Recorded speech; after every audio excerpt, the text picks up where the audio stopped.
మీరు గత ప్రభుత్వం అన్నారు. గత ప్రభుత్వం లాగా ఈసారి జరగదు. ఈ ప్రభుత్వంలో పెద్ద నిర్మాతలు, చిన్న నిర్మాతలు అందరూ కలిసికట్టుగా ఉంటారు. గవర్నమెంట్ కాడికి కలవాలన్నా అందరం కలిసిపోవాలి, కలుపుకొని పోవాలన్నారు. ఆ కొంతమంది ఓన్లీ బడా నిర్మాతలు మన అల్లు అరవింద్ గారైతేంది, సురేష్ బాబు గారైతేంది, దిల్ రాజు గారైతేంది ఈళ్ళే పోవడం జరిగింది. అందులో నట్టు కుమార్ గారు లేకపోవడం కొంచెం బాధగా ఉంది. మీరేమంటారు? అది మాకు సంబంధం లేదండి అసలు. అదేదో మొత్తం చార్టెడ్ ఫ్లైట్ వేసుకుని ఆ గిల్ట్ డబ్బులు ఒకటి ఉన్నాయి, ప్రజల సొమ్ము అది. ఆ పేద నిర్మాతల సొమ్ము వాళ్ళకి ఒక ఎల్ఐసికి ఇవ్వాలి, వాళ్ళకి ఒక ఇన్సూరెన్స్కి ఇవ్వరు. ఏమి ఇలాంటి ఎంజాయ్మెంట్లకి ఇలాంటి ఎలక్షన్స్ కాట్లకి వాడుతుంటారు. అది చార్టెడ్ ఫ్లైట్ వేసుకుని ఆ డబ్బు ఆ సొమ్మేం కాదు కదా అని వెళ్ళారు. నేనేమంటానంటే ప్రోటోకాల్ ప్రకారం ఛాంబరు, కౌన్సిల్ ఒక మీటింగ్ పెట్టి ఆ మీటింగ్లో మనం ఏమేమి చర్చించాలి, కొత్త గవర్నమెంట్కి ఏమేమి అడగాలి, కొత్త గవర్నమెంట్ ఎలాగ వెళ్ళాలి, ఎలాగ అభినందించాలి, ఎన్నో ప్రొసీజర్, ఎంతమంది వెళ్ళాలి. మన సీఎం గారిని ఫస్ట్ ప్రోటోకాల్ సీఎం గారు, తర్వాత డిప్యూటీ సీఎం గారు, డిప్యూటీ సీఎం గారి తర్వాత లోకేష్ గారి తర్వాత దుర్గేష్ గారు. ఇది ఈజ్ ద ప్రోటోకాల్. అది ఛాంబరు, కౌన్సిల్ ఆ రూల్ ప్రకారం వెళ్తాం. ఇది ఇంకా ఏం అవ్వలే. రాత్రి ఏదో అదంతా పవన్ కళ్యాణ్ గారి నిర్మాతలే. వాళ్ళందరూ ఏ ఎండగా గొడుగు పట్టేవాళ్ళండి. మొన్నటిదాకా వారియు చంద్రబాబు అనే వ్యక్తి ఒక ఆయన ఉన్నాడు, ఆయన పేరు సురేష్ బాబు గారు. అలాగే ఇంకా మొత్తం అందరూ పవన్ కళ్యాణ్ గారి నిర్మాతలే. దిల్ రాజు గారు వచ్చి మొత్తం టోటల్గా నాకు అసలు పవన్ కళ్యాణ్ గారు నాకు సంబంధమే లేదు, ఇది నేను ఓన్లీ నా సినిమా రిలీజ్ చేసుకోవడం, నేను నిర్మాతగా నాకు ఇవ్వండి అని చెప్పి నిరంజన్ రెడ్డి గారు వైసీపీ ఎంపీ నిరంజన్ రెడ్డి గారితో కేసు ఫైల్ చేయించి ఫైట్ చేసే వ్యక్తి. అలాగే ఇవన్నీ ఒక డిఫరెంట్ అండి. కొంతమంది ఏంటంటే అభినందించడానికి అందరూ సపరేట్గా వెళ్ళారు. అది సపరేట్గా వెళ్ళారు. నేను ఎత్తుపడట్లేదు. అంటే ఆ కొంతమంది ఇంతకు ముందు మీరు ఒక్కసారైనా సరే బయటకు వచ్చి వాళ్ళు పవన్ కళ్యాణ్ గారు గెలవాలని కోరుకున్నాం, పెట్రోల్లో పెట్టినా మేము ఆనందించేవాళ్ళం.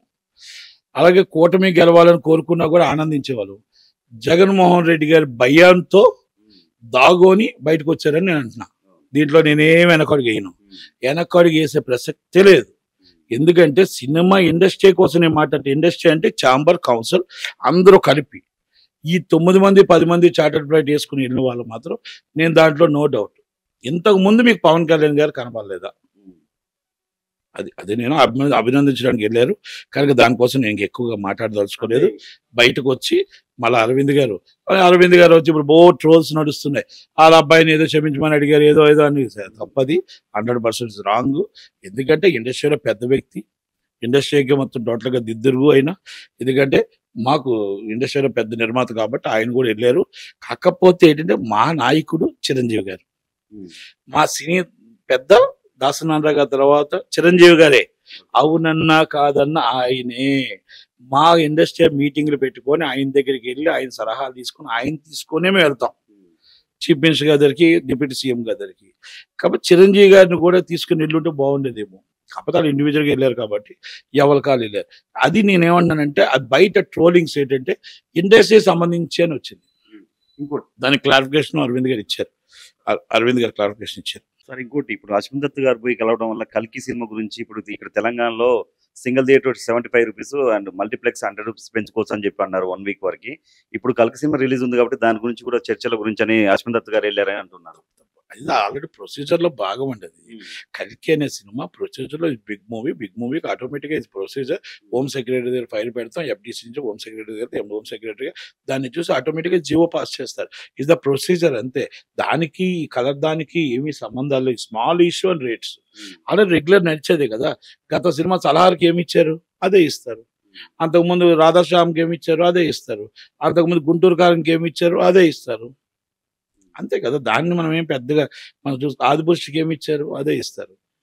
దానికోసం పెద్దగా పట్టించుకోవాల్సిన అవసరం. గతంలో కూడా ప్రభాస్ గారికి ఎప్పుడు ఆపలే. ఆంధ్రప్రదేశ్లో బాధపడింది, కష్టపడింది బాలయ్య బాబు, పవన్ కళ్యాణ్ గారే. తక్కువ సినిమాలు అన్నింటికి బాగానే వెళ్ళాయి. పుష్ప సినిమాకి ఆ 35 జీవో అనేది కొంచెం ఇబ్బంది పడింది. సార్ ఇంకోటి అంటారు సార్, యాక్చువల్గా భీమ్లా నాయక్ సినిమా రిలీజ్ అయినప్పుడు చాలా అన్యాయం జరిగింది. సినిమా రిలీజ్ కాకుండా చాలా థియేటర్స్ పరంగా చాలా ఇబ్బంది పెట్టారు. అప్పుడు ఏ ఒక్క నిర్మాత వచ్చి మాట్లాడలేదు. ఈ రోజు గెలవగానే డిప్యూటీ సీఎం అవ్వగానే పోయి కలిశారని చెప్పి ట్రోలింగ్స్ నడుస్తున్నాయి. ఇప్పుడు ఒకటండి, నేను అందుకనే అంటున్నారు కదా, డబ్బున్నవాడు గేటు దాటి లోనకి వెళ్ళగలడు, ఏదైనా చెప్పగలడు, ఏదైనా చేయగలడు. మత్తు మందు ఉన్నా కూడా డబ్బుంటే సరిపోతుంది అనుకునే ఈ రాష్ట్రాలు ఉన్నంత వరకు ఏది బాగుపడదు. పేదవాడి జీవితం ఎక్కడ ఉందో అక్కడే ఆగిపోద్ది. కార్యకర్త జీవితాంతం జైల్లోనే ఒలుగుతూనే ఉంటాడు. కార్యకర్త జీవితాంతం దెబ్బలు తింటూనే ఉంటాడు. ఆ నాయకుడి కోసం దెబ్బలు తినే నాయకుడు కార్యకర్తకి జీవితంలో లైఫ్ ఉండదు. కనుక ఏ పార్టీ వాళ్ళు వచ్చినా ఏ పార్టీలో వచ్చినా కూడా ఇలాగే నడుస్తుంది.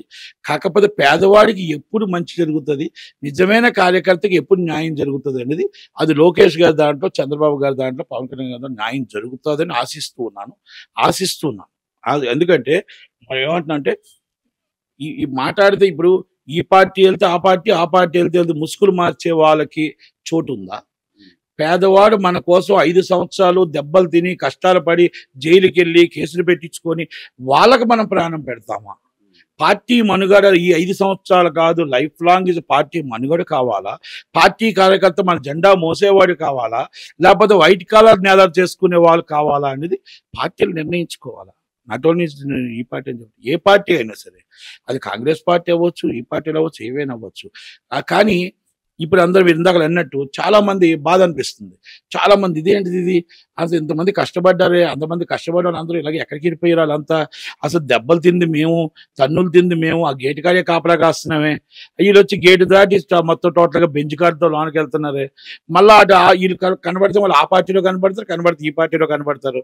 ఎంఈబీ సచిన ఉదాహరణకు మళ్ళీ వైఎస్ టీడీపీకి వచ్చేస్తారు అంటున్నారు, మళ్ళీ జనసేనకు వస్తారు అంటున్నారు. 100 కోట్లు దోచుకొని 100 కోట్లు దాచుకొని మళ్ళీ ఫండింగ్ ఇచ్చి మళ్ళీ రావడమా?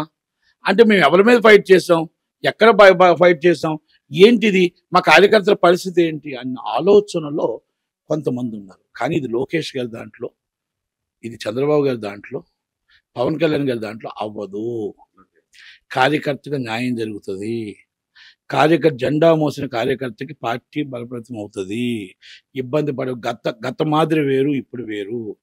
ఎవరో కొంతమంది వస్తూ ఉంటారు, వచ్చిన వాళ్ళకి స్వాగతం పలకాలి, వచ్చిన వాళ్ళు పసుపు ఇచ్చిన వాళ్ళకి వదురుగానే వాళ్ళం కాబట్టి పసుపు ఇచ్చిన తీసుకోవాలి. అలాగైనా మాత్రాన వాళ్ళకి సపోర్ట్ చేస్తున్నారని అనుకోవాల్సిన అవసరం లేదు. దయచేసి చిన్న సినిమా నిర్మాత, పెద్ద సినిమా నిర్మాత, మిడిల్ నిర్మాత, ప్రతి కార్మికుడు ప్రతి ఒక్కరు కూడా బాగుంటారు, నిలబడతారని మాత్రం నేను చెప్పగలుగుతాను.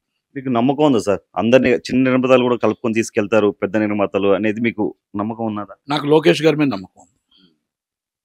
నాకు లోకేష్ గారి మీద పక్కా నమ్మకం ఉంది. ఆయన నమ్మిన వ్యక్తిని ఒమ్ము చేయడు, కార్యకర్తను ఆయన పార్టీని నమ్ముకుని కార్యకర్తను ఇబ్బంది పెట్టడు, పాలన కార్యకర్తను కాపాడుకోవడం, అందరినీ చూసి కలిసికట్టుగా పనిచేయడం, అందరినీ కలిసికట్టుగా నడిపించుకెళ్ళడం లోకేష్ గారికి ఉంది అని మాత్రం ఆ లక్ష్యం నేను పూర్తిగా నమ్ముతాను. నేను ఆయన నమ్ముతాను. వైజాగ్లో ఎఫ్ఎన్సీసీ ఫిల్మ్ కల్చర్ లాంటిది కట్టబోతున్నా తెలిసింది. మొన్న కేఎస్ రామారావు గారు, గంటా శ్రీనివాసరావు గారు ఇదంతా చూసారు. దీన్ని ఎలా అది తప్పు. విశాఖపట్నం, హైదరాబాద్లో ఫిల్మ్ నగర్కి విశాఖపట్నం ఫిల్మ్ నగర్ క్లబ్కి సంబంధం లేదు.